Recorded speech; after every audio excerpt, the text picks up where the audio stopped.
Hello, everyone. Hello. And welcome to the Reaper Podcast / Talk. I am your host, John Reaper. And we're going to go through several things. Like I said, I'm combining the Reaper Talk with the Reaper Podcast. Because I haven't been able to do Reaper Talk in a long time. And it actually puts a damper on my podcast if I do. So when I do short podcasts, it would be like a Reaper Talk, which soon I'll be asking you guys questions and polls. Oh, okay. Well, there's a lot of stuff been going on, you guys. So we're gonna get right into it. As you guys all know, the Metal Gear Solid 31st anniversary is going on. Well, still going on, and you know what? We're just celebrating it. Mr. Roberts, is the director of the Metal Gear movie, or Metal Gear Solid, whatever you want to call it, movie. I decided to collaborate with artists to put out concept art that may or may not represent the final product in Metal Gear. Mr. Roberts is just saying fan art, you know. He's got Paul, sorry, had an itch. Hang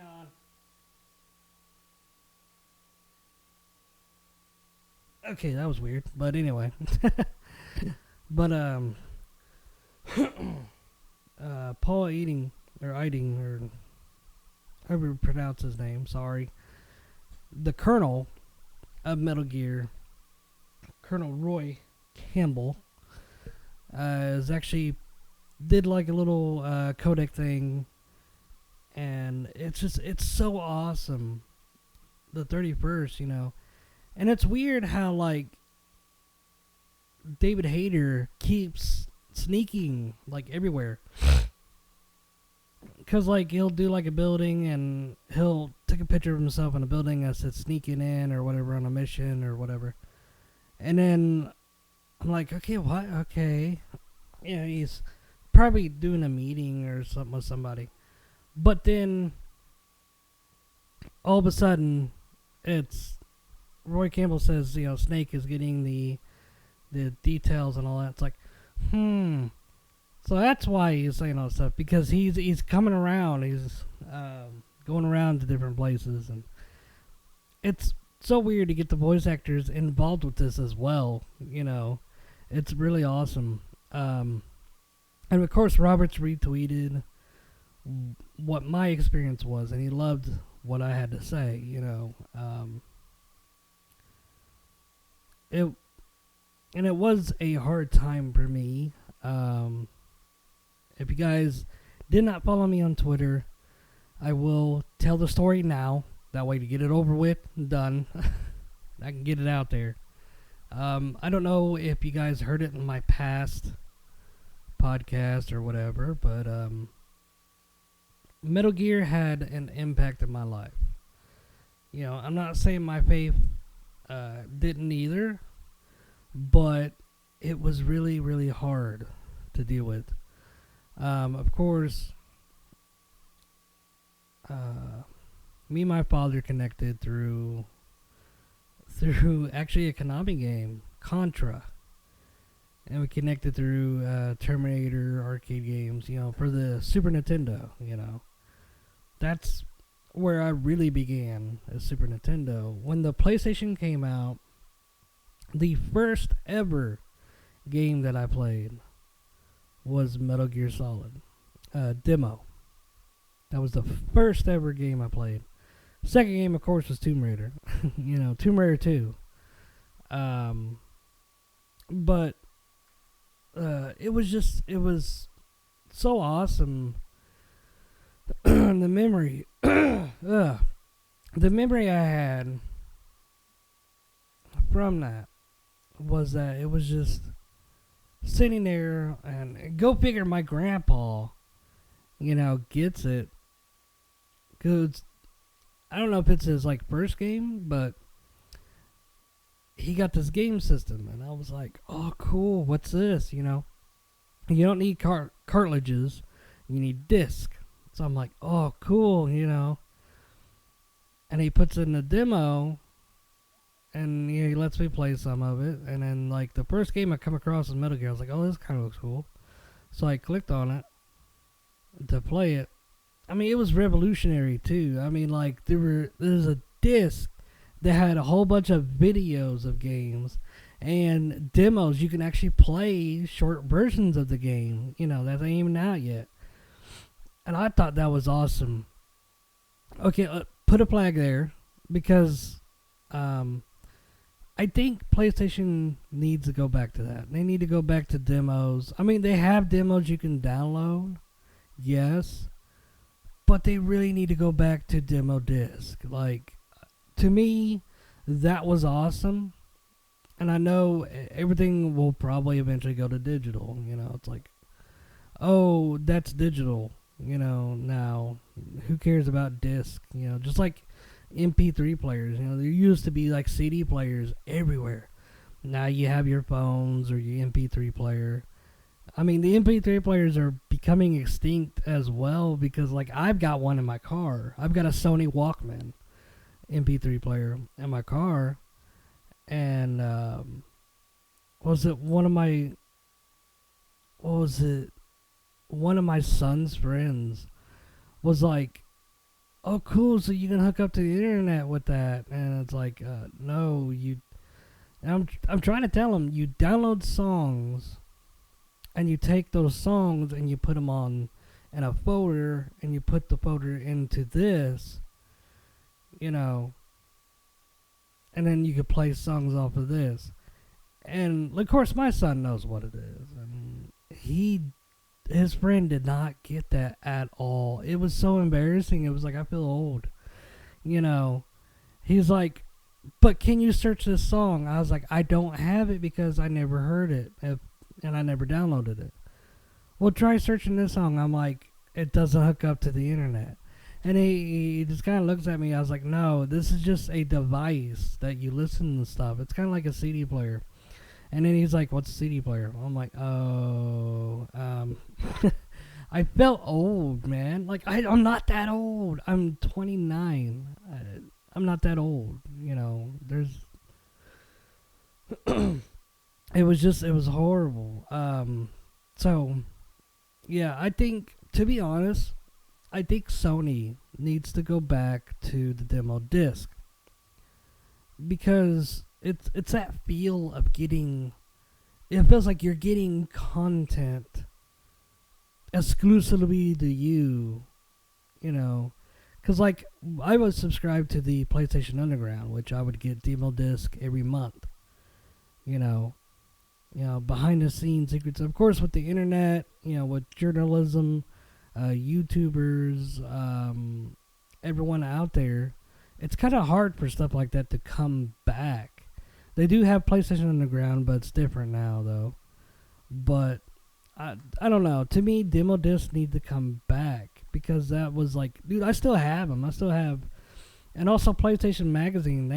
They used to crank out demo disc every month, and I still have the demo disc for the PS2s and the ones, era. Because it's so awesome to have them. It's so awesome to, pick one out, pop it in, and it's like you're reliving the memory. It's like, oh, dude, I remember this. I remember that, and then like you play them. Oh, I remember that demo. It's not like the final version, but it's cool, I remember playing that first time. Dude, I remember getting a demo disc for the PS2, and it had that one racer game. It was all women, but like their hands and feet were like wheels, and they were like, it was weird. Kinetica or whatever, I think that's the name of it. and playing Final Fantasy X. Dude, I was a Final Fantasy person as well. Um, I played 10. I'm like, I gotta have that. And I played Zone of the Enders demo. I'm like, I gotta have that. I don't know if there was a Metal Gear. Yeah, there was a Metal Gear Solid 2 demo that came with the Zone of the Enders. I purchased Zone of the Enders, and then the Metal Gear Solid 2 demo, I was like, yeah, But, like, I fell in love with the demo, and I was like, I want the game. And then when the game came out, I was like, yes. I loved it. I loved it. But anyway, back to my point. Was like, that kind of stuff needs to happen, because like the digital stuff, you can download it, yay, but it takes up so much time. Like, dude, that's what I love about demo disc. Demo disc, it's like, and I know it costs money to produce these and put everything on them, and put together a sleek little interface, but it's so gratifying. And I don't know, to me, it's like, you download a demo, you waste like hours downloading it. That's if you got bad internet. If you got good internet, it'd be like minutes probably. Downloading it, play it, and then it's like delete it. That's like, that stuff's right in your hardware. Demo disc, you could just pop it in and not worry about the hardware or your hard drive. But while you're doing that, it's like writing stuff in the hard drive and then erasing it. I don't know. You can only do so much for a hard drive, But let's take the pen out of that topic. Get back to what I was saying. I got sidetracked. So when I first played the demo of Metal Gear Solid, I was like, I played it over and over, and it ended when you go into the duct. Now, my dad's friend, who's also became my friend, had a PlayStation. It had a demo disc, but this one was a Japanese version. They had 2 demos released, which this was genius. Okay, this is genius. This demo, the English dub, I call it. I'll say the English dub, meaning they had the English voice actors. Stopped when you go through the underground and you go through the heliport and you go in the duct. It stops. The Japanese dub, which is the Japanese subtitle version, you go beyond that to talk to the DARPA chief, or Octopus. Spoilers. And I don't know if it's like you after you talk to him or after you escape with Meryl. There's another. Or what. But I just can't remember. But it went like that far. Like it played just like the English one, except you went farther. And I was like, why is that? And I always like got confused. And there's like a lot of times where, like before it came out, I was like, I want to go over and play that version, because I have the English version, I don't have that one, But eventually when it came out, I didn't have money to buy it outright. These things back in the day, I think they cost like $40 back in the day. Now they're like 60, and I think the PS2s were 50.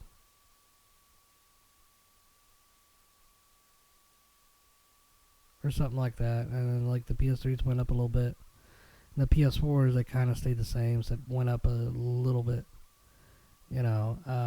Which I'm grateful that they didn't like go up a bunch. But it's so awesome to play that. Now, I didn't have money. So what I would do is I would go rent it at a video store. which I would rent it over and over and over and over. Um, because I was that way, dude. I was like, I wanted to play it over and over and over. And see, I got the PS2 and I got the Metal Gear Solid 2, and I'm like, I played 2 over and over. When I played 2, it was funny because I did not have whatsoever a memory card. Yeah, you know. So when I played these games, I always had to just replay them and see how far I can get and memorize it. Dude, I memorized the tanker like it was the back of my hand. Dude, like, I knew what to do, what everybody was going to do. When I got the memory card, boom, I blasted through that. I mean, I think I made it through the plant chapter. And, like, I played a little bit of that. Like, a couple of times, you know. And I got the memory card. It stunk so bad, because, like, okay, I know what to do, Yeah. And then I get so far, I go, oh, no, I don't know what to do. Oh, no. You know, I'm out. I'm doing baby steps again. It's like I was walking like a man, but now I'm walking like a baby. You know,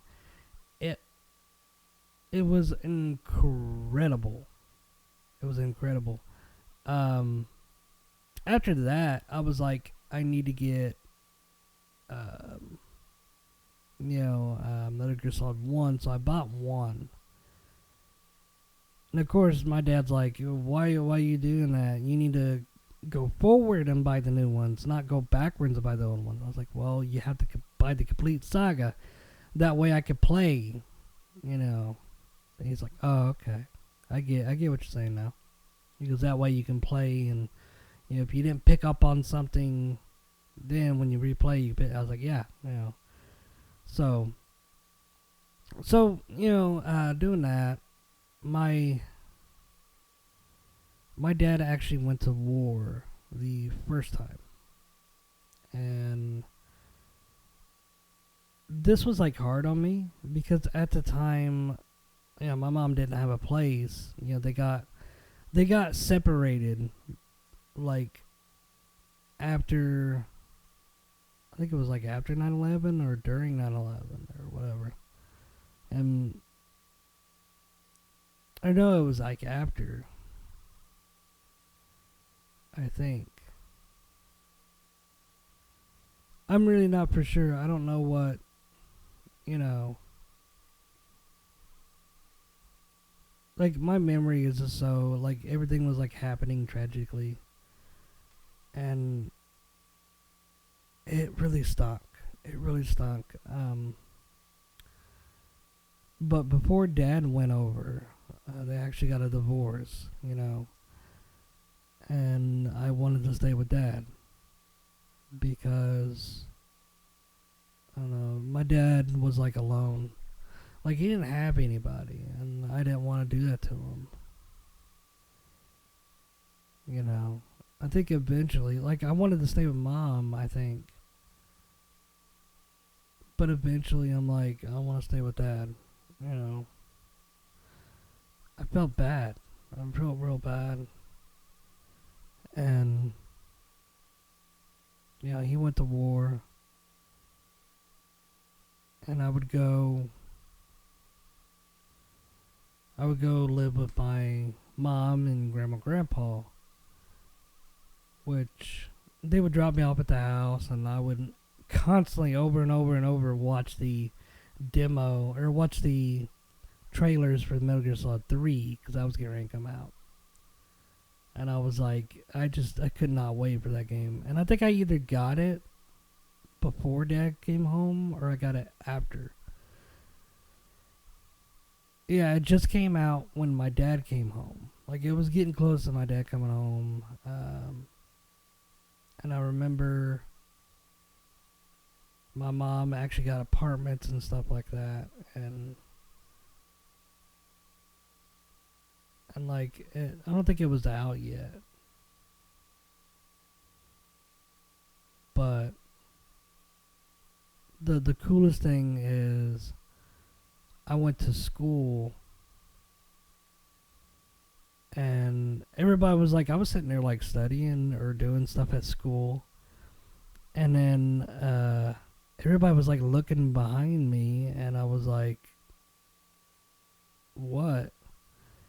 And then they're like, John, you have a visitor. I got up, turned around, and then there was Dad just standing there, you know, in his uniform. I was just so happy. So I, of course, ran up to him, hugged him, and everything, and he was back for 2 weeks. And he said he's gonna get to come home soon. You know, he's on 2 week leave, and it wasn't no time he came back, and then I bought Metal Gear Solid 3 and played it. Dude, it was awesome, and Dad watched me play it too. He loved Metal Gear. And what's funny is, like, after that, you know, of course, I bought, with my allowance, I bought a PSP. I bought Metal Gear Acid, and then Acid 2 came out. I got that. And then, of course, Portable Ops. I went and bought Portable Ops as well. Then Portable Ops Plus. Like, dude, I was like racking it up, dude. I was like buying Metal Gear games, you know. Because it kind of helped me through that time as well. But this time was like, this time kind of hurt a lot. Because a lot happened. I had a dog, of course. A loyal dog. Loved him. My dad got him when I was 5. So, and I was staying here, and my cousin was staying here. So that I would be able to stay here. You know, she'd take care of the house or whatever. And I stupidly, you know, Dad went to war again, you know. And I didn't know what was going on because, like, she was, like, moving in and everything. And I was like, what is going on? Why is she moving in?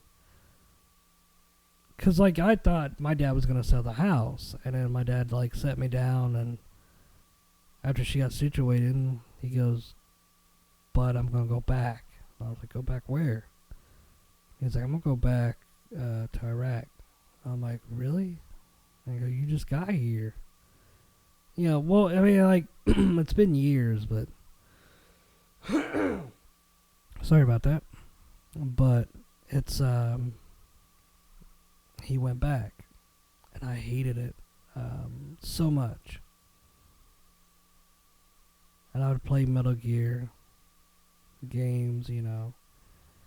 And of course, my little bitty pea brain decided it wanted to hang out with girls and hang out with the prep crowd. And of course, you know what you do for a girl that you like a lot, you know. You would get this big head and think they're genuine when really they're out to hurt you. Literally, while I was walking to her place, because I was hanging out with friends, she's like, come over, I want to see you. I'm like, okay. And it was late at night. And then I walked over there. 2 guys came out. Like, they didn't came out, they were like walking or whatever. And then lo and behold, I got jumped. Like, it was just like out of nowhere, and it shocked me because I kept getting hit in the face. Like, I was thankful, really. I didn't feel any pain. It just, you know, it was like, I was in shock.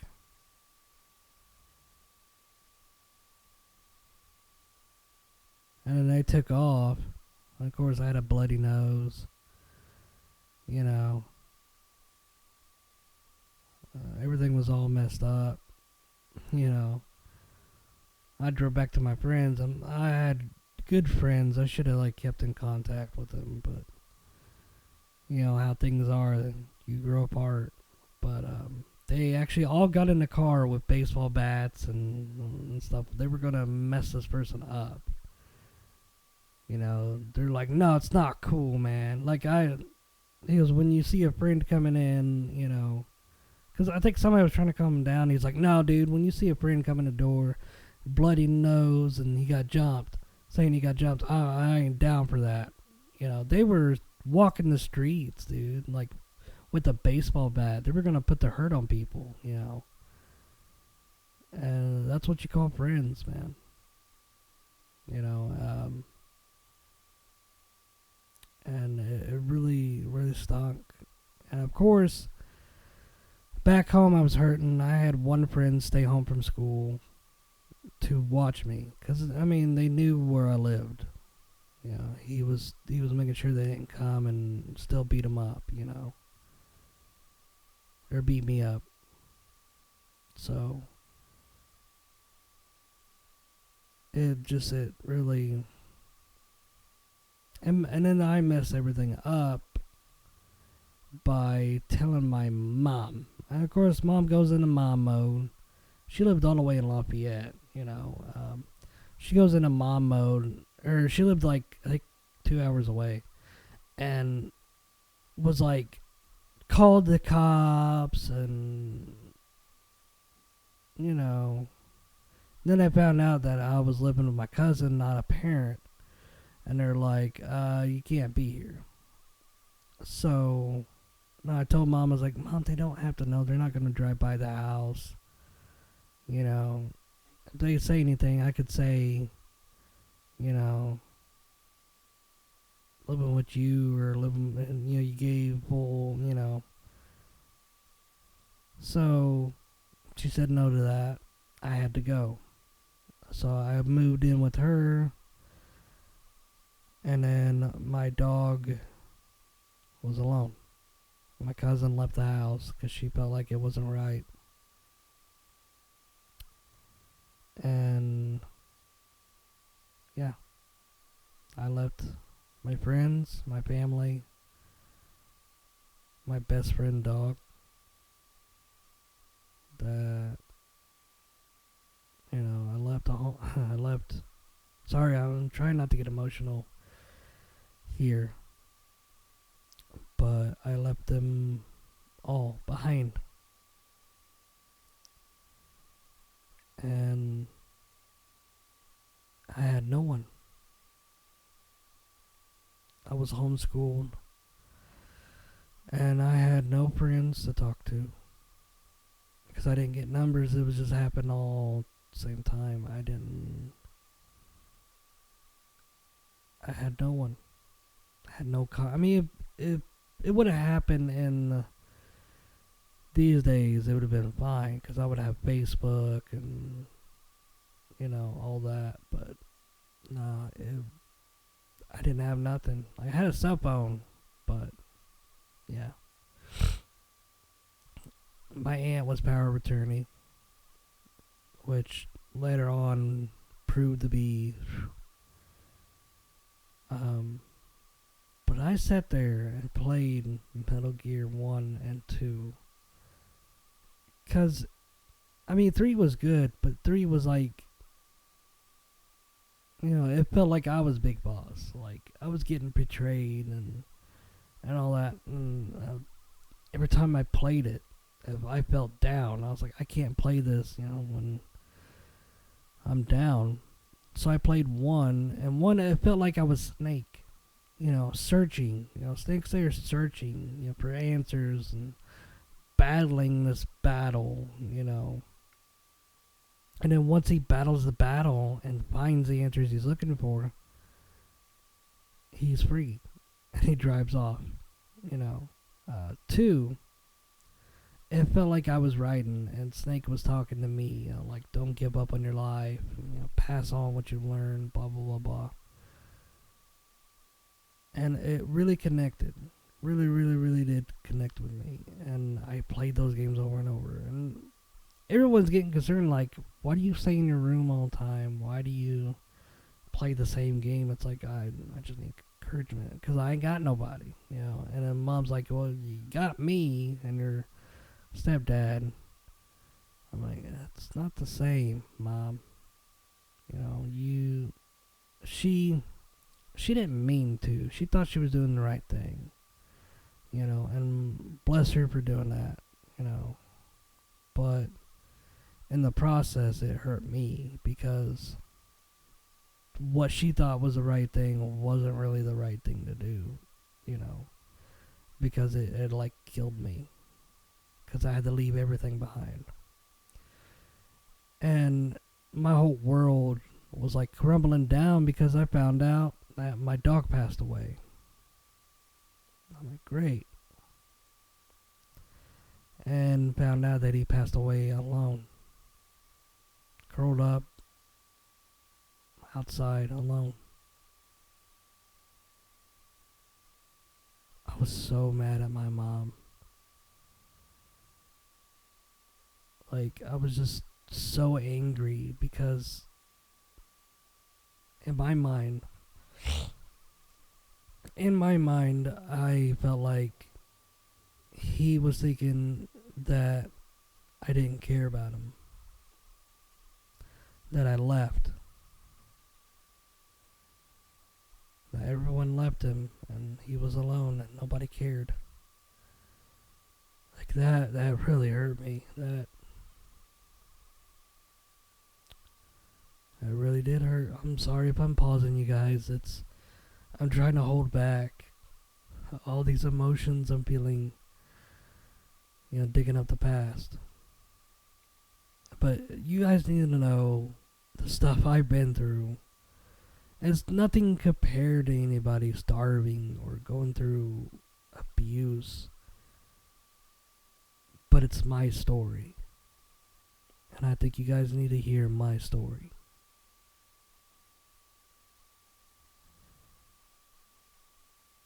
But and then after that, I found out my grandma, you know, on my dad's side, passed away. And she loved me. She even admitted that I was her favorite out of all the grandkids. She would always call me handsome, wonderful, you know. And I felt like I let her down by not being there. I was hurt by that too.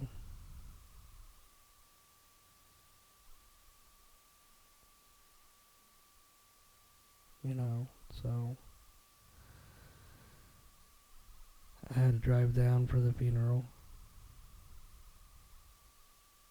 It was awful, man, you know, because no, wait, she didn't. She passed away. I think she passed away when I was still with my cousin. I do believe.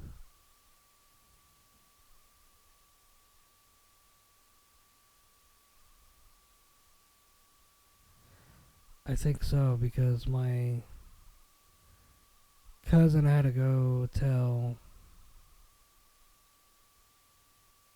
my aunt. I was driving with her, and I had to tell my dad.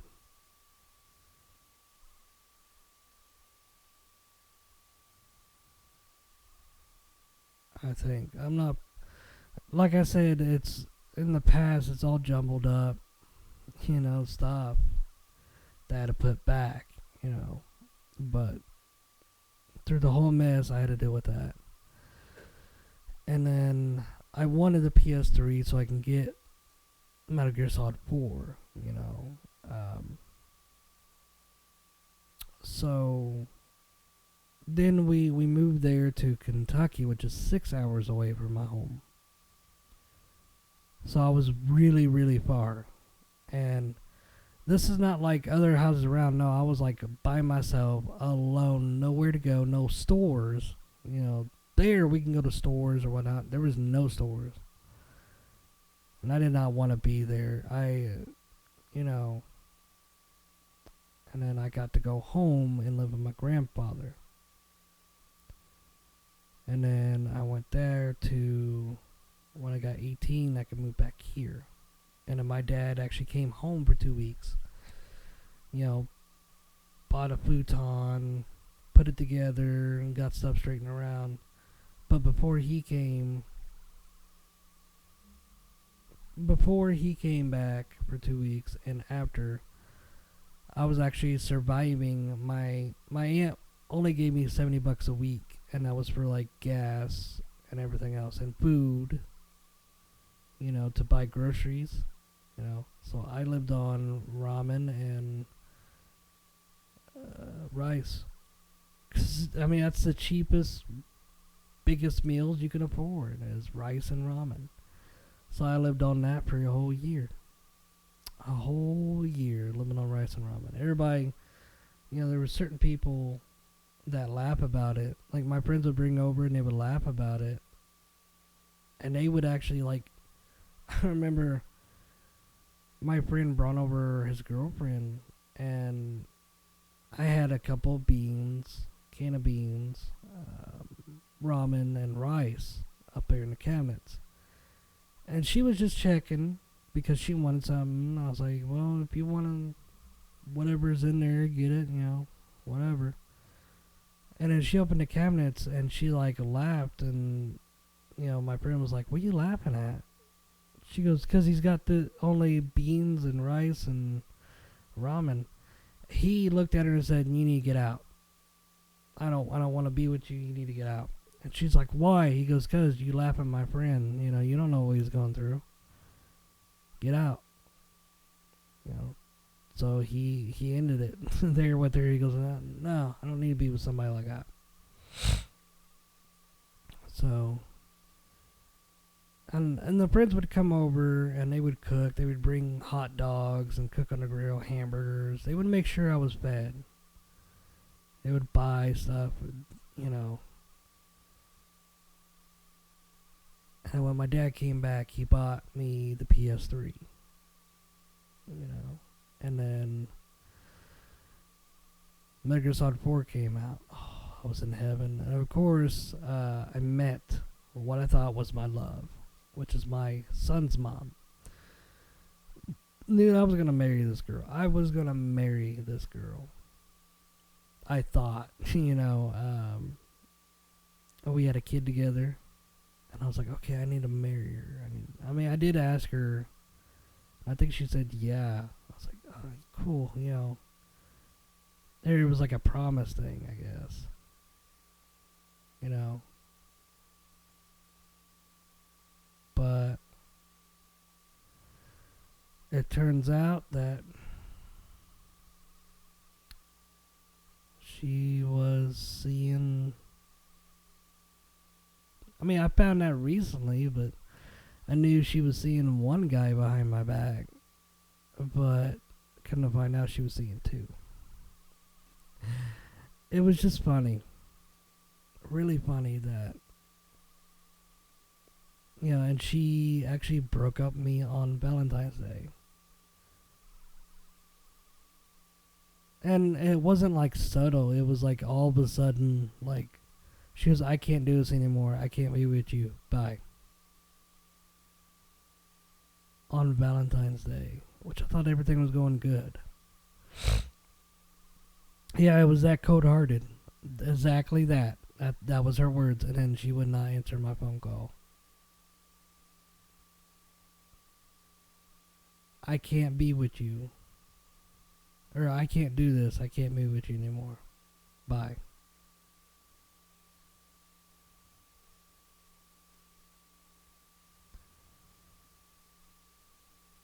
That was so devastating to me. Like, I did not leave the room. I would go to work, and I would come back. You know, I would see my son, of course, you know. But that was it. It was just so devastating to me. Yeah. Like, for a whole year. A whole year was like I didn't even have friends, like, hang out with friends. Friends had to, if they wanted me to go do something, they had to drag me out of the house. and they had to tell my dad they're gonna take me. They're like, we're gonna take him out. He's like, he needs to get out. And I'm like, and they're like, yeah. I was like, I really don't want to go, you guys. And then, my friend was like, you need to shut up. You're coming out. Quick, you need to get over this. He goes, at least you got a kid. You got your son. I was like, still. And he goes, no. You get over it. And of course, they helped me try to find somebody to get over with. They try to do it in the wrong way, nobody really stuck with me, So I'm like, I don't know, man. I'm going to be by myself. And then after that, the entire time I played Metal Gear over and over. Every single Metal Gear out there, even getting my PSP and just playing it in bed. I was a mess, but I needed inspiration. I needed Metal Gear because it inspired me, because there's so much inspiration in that game. I did have my faith, but it was like, I don't know what to do, But I dug my nose into that, and then, I finally got out of it. And then that's when I met my wife. I met her. And it's been one ride after another, you guys. One ride. And that is my story. That is my moment of depression and struggle. And I really struggled with depression. I actually struggled with killing myself so many times. Thoughts of suicide was so much in my brain. I thought about shutting everybody out. Or, just one day locking the doors and doing it. It was that intense of a depression. To where I was acting happy, but I wasn't. I was hurting. I was yearning. I felt like nobody cared.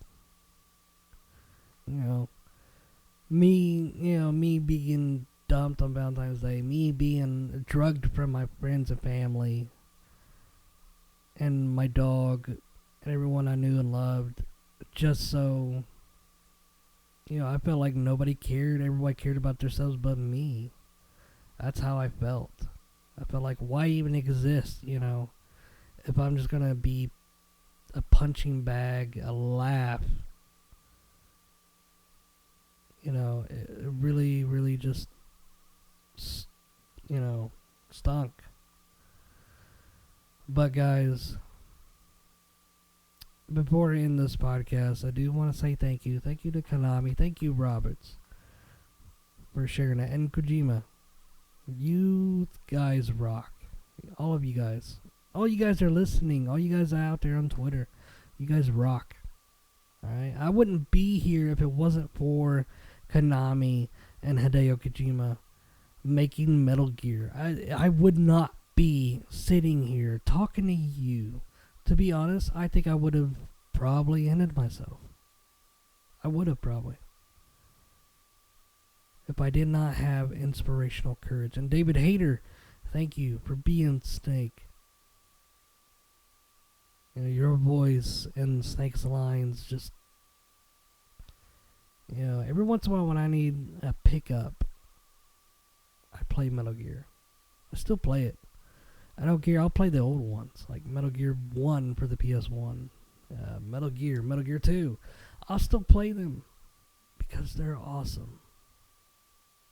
Quentin Flynn, you are awesome as Raiden. Paul, Greg Eagles as Gray Fox. All of you guys, all the voice actors, even the ones that have passed on. Thank you. Thank you for helping me. Thank you, Mr. Hideo Kojima. Thank you, Konami. Thank you. And I hope one day I could be in the fold. I really, really appreciate you guys. I appreciate everything the community has done for me up, when I first started. I was a loud drum beating, and I'm still a loud drum beating. It's just not as much as anymore. I need to, though. This loud drum needs to beat more. So, thank you so much. Guys, it's been an honor, and I know I didn't talk about anything about, we're real quick, and there's no news, of course, DS. There's actually one news, there's no news about Metal Gear yet. There's a patch in Metal Gear Survive. I haven't checked that out yet, so, and there's actually,